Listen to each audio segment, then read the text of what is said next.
What? Put emphasis on that P. Oh.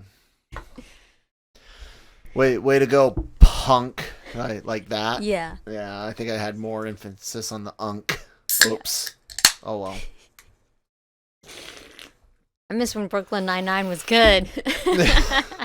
You mean when it was Brooklyn Nine-Nine and not we're sorry for being Brooklyn Nine-Nine? Yeah. Yeah, I miss those days too. Oh man, we're here. We're doing the show. Yes. Yeah. Say something else real quick so I can see your mic level again. Okay, gonna keep talking. God, I think you're so the quiet. Cat is about to. Or no, she changed her mind. Anyways, Okay. We'll have to deal with it. I don't know. I can't talk from the diaphragm. It's all here. I know, but it's all there, but very quiet still. I know. I can't. Anyways, guys, good morning. Welcome to the Daily Cup of Genre. Not very daily this week after being daily last week. Sorry about that, but sponsored by the good folks over at Grow Generation here on the Genreverse Podcast Network, brought to you by LRM Online. Check out the website lrmonline.com and genreverse.com every day for all of your entertainment news, needs, and opinions, latest in rumors, leaks, announcements. Like we do it all. We're not quite an aggregate because we don't just take other people's stories. We do it all. So check it out. All the podcasts on the Genreverse Podcast Network are available on the sites, as well as anywhere you get your podcast from, Apple, Google, Spotify, anything like that, and the YouTube channel, Genreverse Podcast Network's YouTube channel. You see Christine's beautiful face and my ugly mug when we do shows like this and Anime-Versal Reviews. The guys over at Breaking Geek are of various levels of attractiveness, and then the Cantina is just all ugly dudes. Sorry, you might find Cam slightly hot because of the accent, but trust me, that's okay. That's all we've got going for us over on the Cantina, talking about Star Wars. But regardless, hit the subscribe button if you like looking at ugly chuds. So, and then Christine, she's pretty. Oh, well, thank you. Full disclosure, I'm married. I'm married to her. I have to say that. Yes, you do. It's required. Otherwise, you won't wake up in the morning. Or you wake up with random cuts on your arms. Yeah. I know you got the cut on your arm. No idea. That was a good show, Scrubs. Yeah, I know. We can never stop referencing it. It's just one of those. So referenceable. Yes, it is. Referenceable. I don't know what would be the.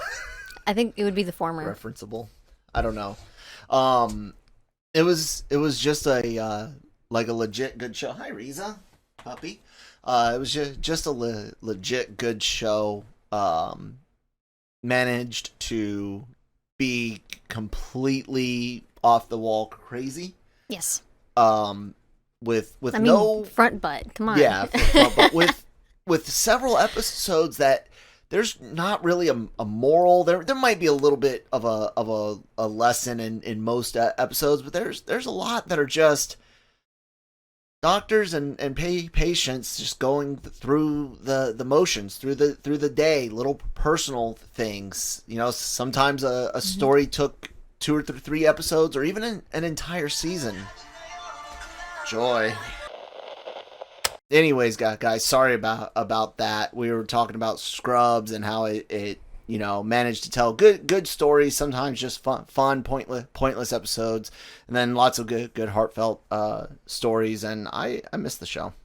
I do too. Yeah, it was really good. Yeah, there's not a lot of shows that are that good out there. It sucks. Not anymore, or if they are, it takes you and me forever to find them. Yes. Yeah. We're always late to the party. Always late to the party. One thing I don't want to be late to the party at this year is the Batman. I don't want to be late to that party because it looks really, really good. And it's had a troubled development, lots of rumors and accusations of whether or not Pattinson was working out enough. Was he going to be a good enough Batman, and then that trailer drops, and everyone's like, yeah, shut the fuck up until the movie comes out. That looked amazing. Yes. One of the big things about Batman's character, though, is, you know, he doesn't kill, right? And we got to speak, or not us get to speak, we get to hear from Pattinson's own point of view in a interview with the French outlet Premiere. So here's what he has to say when he's asked, you know, about the no kill rule. He goes, there is this rule with Batman, he must not kill. It can be interpreted in two ways. Either he only wants to inflict the appropriate punishment, or he wants to kill and his self-control prevents him from doing so. And he goes on to say, I imagined it that way from the rehearsal of the first fight. I thought it was funnier, or maybe they meant to say funner. I don't know. Something in him just wanted to slit the guy's throat, and I told myself that if he spends his nights chasing criminals, it is impossible that he does not take pleasure in it. He suffers, and it is a desire that overwhelms him. I kind of dig that. Yeah. Look at it. What do you think about that, Christine? I'm cool with it. You know, there is anyone that's done any type of contact sport, any type of physical competition, even going into racing, you know, which you don't think of as a contact sport, but there becomes a bloodlust in there to a degree. And in sports, it's way different than, say, crime fighting or military operations. But there's even, and I don't mean like, oh, gung-ho, I want to go kill bad guys, but there's a certain dopamine reward system to completing your job. And if your job is to stop bad guys, or your job is to beat the other team, that kind of action reward system becomes ingrained, and it is a type of self-control to be like, okay, I can use that adrenaline and stuff in my pursuit, but I got to keep the mental aspects of not going out looking for a fight in check. But Batman goes out looking for a fight, so like, it's interesting to kind of see it that instead of the moral character, it's wrong to kill. The cops just need my help, which I'm not making fun of. Those of you that hear this sarcasm, it's sarcastic because it's kind of cheesy, but that altruism does exist. There are people out there saying, I'm going to stop the bad guy because the bad guy must be stopped. Especially when that bad guy's Alex Ovechkin on the Washington Capitals. He must be stopped at all costs. Preferably by Pittsburgh Penguins. We haven't played them in the playoffs since 2018. Anyways. It's been a while. I know, right? So I don't know. I'm interested to see, I don't think there's anything in this piece that says they explore that verbally, but I'm kind of interested to see what that looks like on screen. I want to kill this person, but I won't. We kind of get a little bit of that in the Dark Knight trilogy, don't we? And then he kind of come close to the edge a couple of times, but it's always him like having been pushed there, not necessarily getting a thrill from it. I don't remember. Okay. Oh my God. Yeah. Like the only thing that I can compare it to, and I hate doing it because, again, it's, Marvel, DC, but it's like he's less Captain America, more Daredevil. Yeah. Yeah. So kind of like that. They explore that with Daredevil in seasons 2 and 3, I think they touch on. Maybe it was even Foggy, who's like, you're enjoying this too much. Like, you could give it up. You just won't. Yeah. So I'm looking forward to seeing that. Yeah. With Batman. So yeah. I'm excited. It'll be interesting to see about that. Mm-hmm.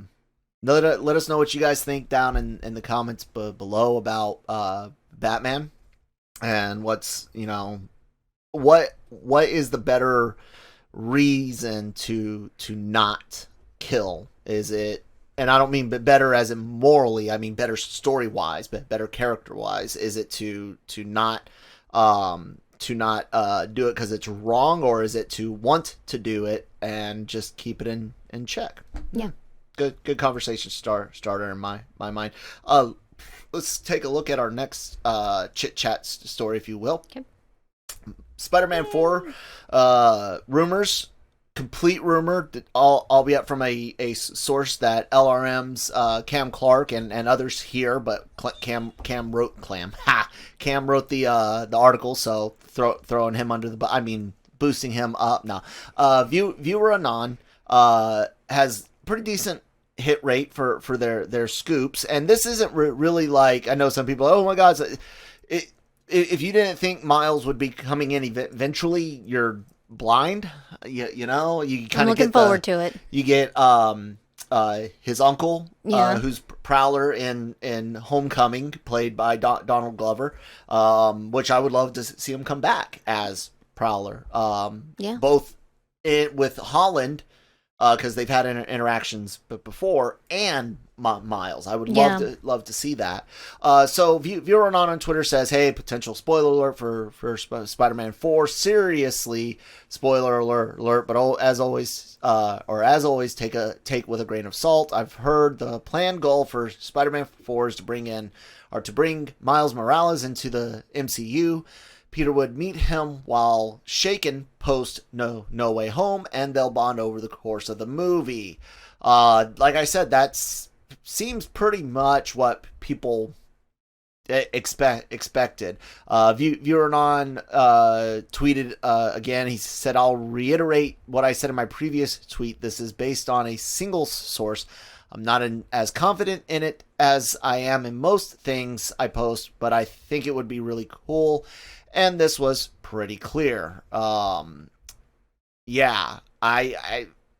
If they didn't bring Miles in by the fourth one, introduced. I'm not saying he should be full-blown Spider-Man yet, but if they don't introduce the character in the next one, I would feel kind of cheated. What do you think? I would want to throw a damn fit.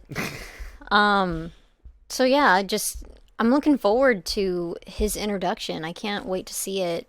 I really do like the character. I like the approach that the Spider-Man video game. Well, not just that, but that was really good too. But the animated movie and then another one that's coming out. Spider-Verse. Yeah, I love the personality that they created with that. And then I also like the video game, seeing Miles Morales in that. I liked the personality there as well. So yeah, I'm just looking forward to seeing what they're gonna do with the character. So we'll see. No, I agree. I think Miles is interesting. There's a while he was the Spider-Man book I was reading. I wasn't reading Peter's stories at all. The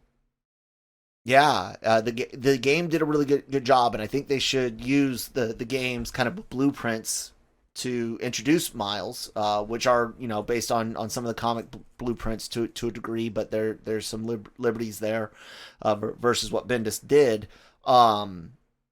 But the idea of him actually getting to have a relationship with Peter first before the spider bite, I think it's important, both for Holland's Peter Parker as well as for a MCU Miles, because I got this feeling Sony legitimately is just putting Spider-Verse shit on live action now, and I don't like that because we already had Spider-Verse. I love the Spider-Verse movie. I want to see more, including the sequel, part 1 of Across the Spider-Verse. I want that shit.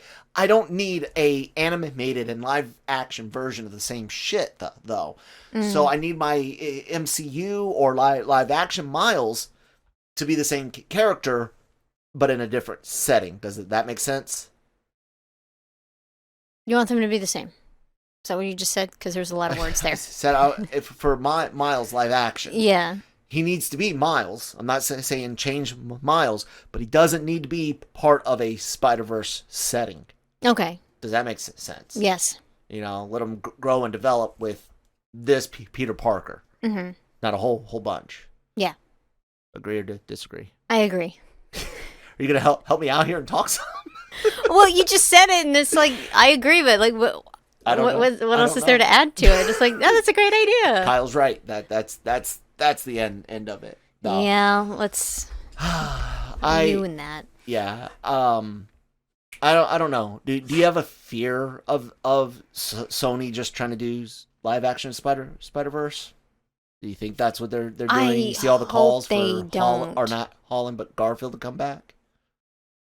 Yeah, I know. I'm not looking forward to that. I don't know. I don't know what they're, because I'm not good at predicting what's gonna happen. I can just say I hope that this doesn't happen. So I guess I don't know. What do you think? I think they want to do a live action Spider-Verse. I think we're gonna see, basically Spider-Verse on big screen live action. That's what Sony eventually wants to see happen. So you might kind of see the Arrowverse, DCEU, where everything is separated and connected, so they can play in whatever sandbox they want, and then bring them all together for a multi-dimensional adventure, which is great in the animated film. And say, vice versa, if they had done a Spider-Verse series live action first and then tried to animate it, no, why are you double dipping like that? Like, tell two different fucking stories. Yeah, that sounds good. Yeah, that's all I'm saying. Anyways, we'll go ahead and take a word from our sponsors over at Grow Generation, guys. Grow Generation, where the pros go to grow. Grow Generation is your one-stop shop for hydroponic grow supplies, product systems, and more. Grow Generation serves customers across the nation and carries a wide inventory of renowned cultivation brands. Go to www.growgeneration.com, where the pros go to grow. Thank you guys so much for sponsoring the episode. Check Grow Generation out in the discussion description boxes down below. Last story for today, guys. We've got some words from Valkyrie herself. Oops, did I really just do that again? Sorry guys about that. You're fired. There's the Chrome thing. Just kidding. There we go. We got Tessa Thompson talking about Thor, Love and Thunder, specifically romance and love in the MCU / Thor, Love and Thunder. Look, there was awful chemistry between Portman and Hemsworth in the first two Thor movies. Correct. It's one of the worst parts about it is this not only romance that they tried to rely heavily on, but just wasn't necessary to be that heavy, but the fact that the chemistry was bad. It's one of the worst parts of it, and it's not a slight to Natalie Portman herself overall, but then again the other big love interest in a big geek project was Anakin, and that also had awful chemistry, but writing as well. So, but the writing for most of the Thor stuff was half decent, Yeah. But I don't know. Romance in the MCU is kind of one of those things where it's like, yeah, having Pepper, having with Tony, Peter, and MJ, like stuff like that's fun. Yeah, people do pair up in life, so it's like, why would you ignore that? But there's sometimes where it's like it just doesn't work. Yeah, and the story you're telling might need less of the romance in it, and then that's not me saying we shouldn't ever do any, because like Luke Cage and Jessica Jones romances in the comics and even in the show is something a lot of people really enjoyed. But Tessa Thompson spoke with the Wrap and had this to say when talking about being Marvel's first openly LGBTQ character. Who was this? I don't even know what's first anymore through like retcons and because what's been shown on screen versus what's off screen. They're this that or the other, because like Eternals has the openly gay Eternal guy in the. So anyways, it's totally exciting. We talk so much about representation, and obviously in terms of the LGBTQIA community, and that's me sighing at the length of the damn acrostic acronym. Anyways, community. There's still so much work to be done. But if you look at the comics in the canon, there are so many queer characters. It's hard because Taika, who you guys know as the director of the last Thor film, Taika Waititi, and I would have even liked to go further, but in the context of the movies, there's only so much we can do. Unfortunately, there's not a lot of time invested in love stories in the Marvel movies in general.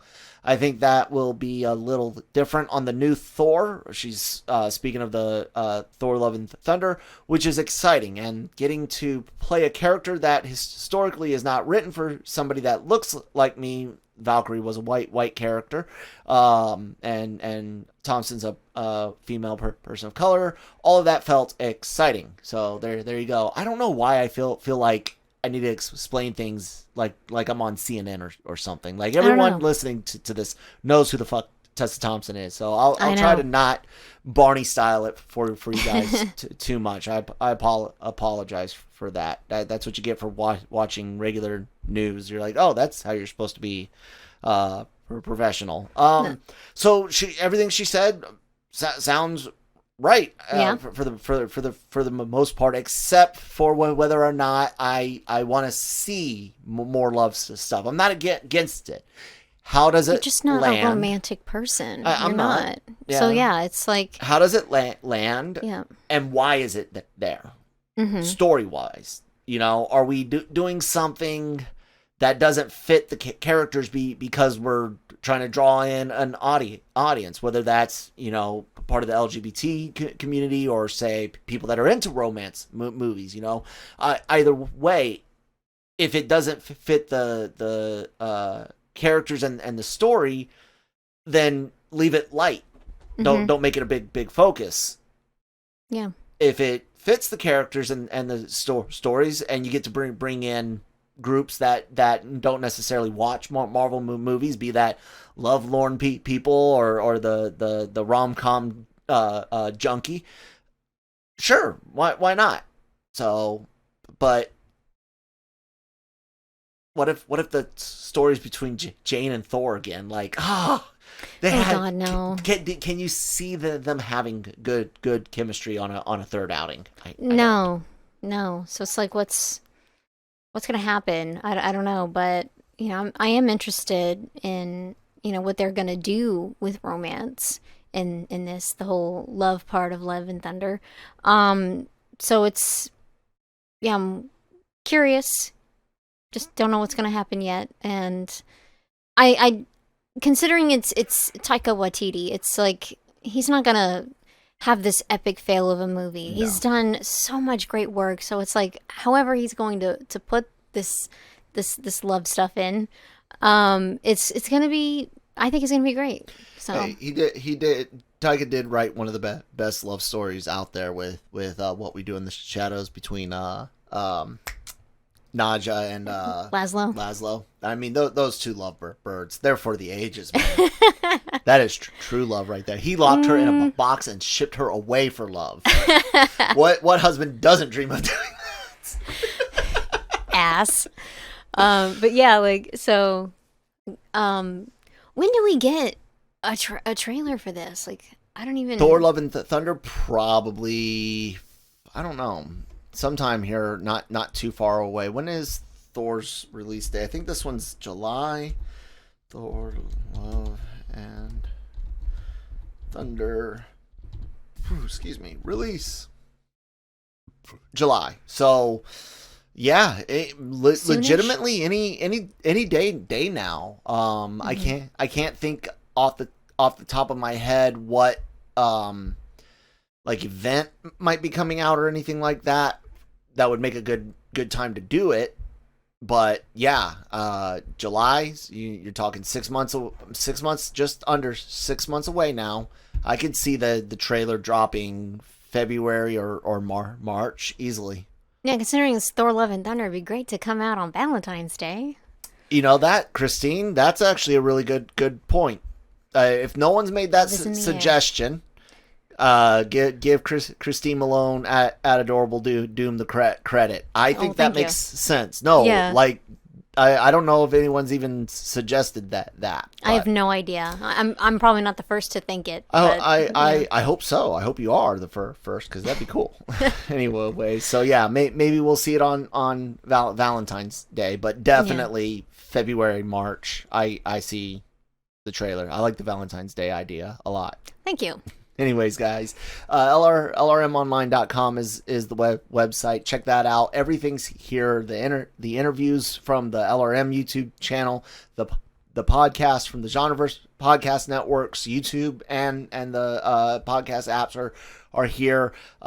Everything you can imagine, stories on everything, anime, video games, indie stuff from movies, TV shows, streaming, cartoons, comic books. We cover it all, and then we like to take all that stuff and talk about it in depth on shows like the Cantina, doing Star Wars right now, reviewing Book of Boba Fett, Anime-Versal Reviews, doing Sabikui Bisco right now, which is just like the most anime thing to ever anime. Marvel Multiverse Mayhem. Keep an eye on that. Nick and I will be reviewing Logan this week, and then in 2 weeks in the future, you'll get a chance to listen to a fan commentary. Not that we're fans of this movie, but fan commentary, and watch a supercut kind of Mystery Science Theater-ish, if you will, of that commentary on the YouTube channel for X-Men Origins Wolverine. Basically, we watch like the best of Deadpool, and then what some consider to be the best of Wolverine. I think everyone considers it to be the best movie he did, but there are some people that don't like the movie. And then watch the worst versions of both of those characters in the X-Men Origins movie. So yeah, keep an eye out for that, and the video will be here on the Genreverse Podcast Network's YouTube channel. Full audio track, not just a supercut, will be available, and we'll tell you guys when to push play and join us for that. So hopefully that all goes well, and like, share, subscribe, follow, thumbs up, down, leave comments, reviews on Apple, Spotify, and things like that. All help us out greatly. I like giving you guys all this shit for free, but I would love to update some of the equipment. So yeah, help us grow some, so we can get that ad revenue flowing. And yeah, guys, Christine, anything you want to say? I just wanted to applaud you for saying the Marvel Multiverse Mayhem correct. Oh. You tried to fix it, but then it's like, no, you said it right the first time. So right. Good job. Yay. All right, guys, thanks for listening. Hopefully we will talk to you tomorrow. Bye.